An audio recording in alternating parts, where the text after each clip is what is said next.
The flower that reminds me the most of AI is the tulip.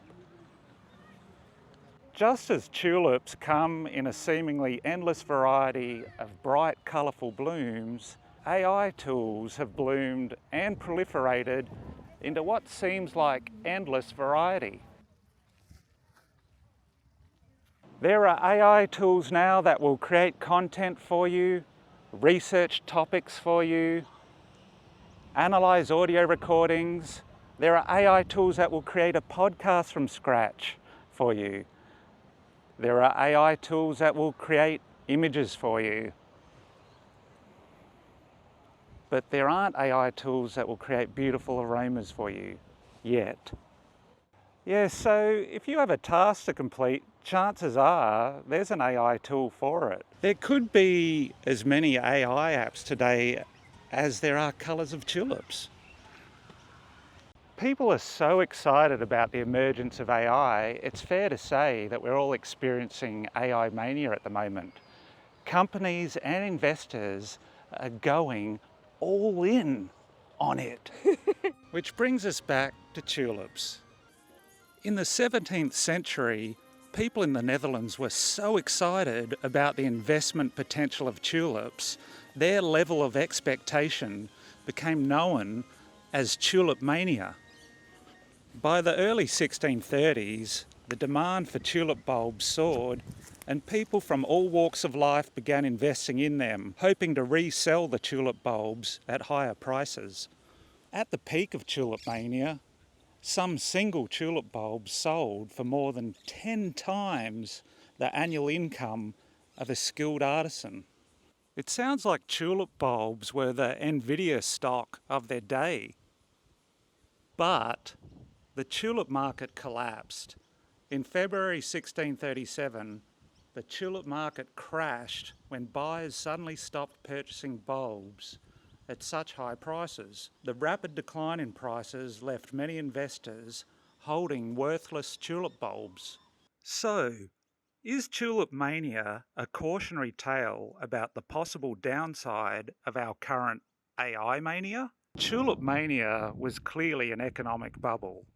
Okay, sorry about this, but it's time for some economist gobbledygook. An economic bubble is a period when current asset prices greatly exceed their intrinsic valuation. So, if the share price of a company is higher than what experts think are its long-term prospects to actually bring in revenue and turn a profit, then it's possible that the industry that that company is in is part of an economic bubble because it's overvalued in relation to its long-term prospects. So it's perfectly normal and even understandable to look at AI mania and think, wow, we're looking at the mother of all economic bubbles right now. For example, how reasonable does this estimate sound to you? One estimate claims AI could add around $15 trillion to the value of the global economy. You know, that's a lot to put on the shoulders of a technology that critics think only generates cat pictures and writes LinkedIn posts for bored marketers. Well, what goes up must surely come down, and such lofty expectations like that estimate, they're just going to inevitably lead to dips in share prices following earning reports that don't follow the trajectory of one of Elon Musk's rocket launches. Now we come to the part of the video where I field objections from imaginary objectors.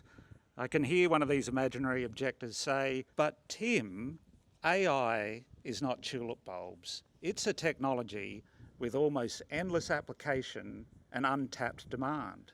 Well, first of all, thank you, imaginary objector, for your objection. You make a good point. I would just offer in response a word of caution. We've already experienced an economic bubble centred on a technology with almost endless application and untapped demand. That was the dot-com bubble of 2000.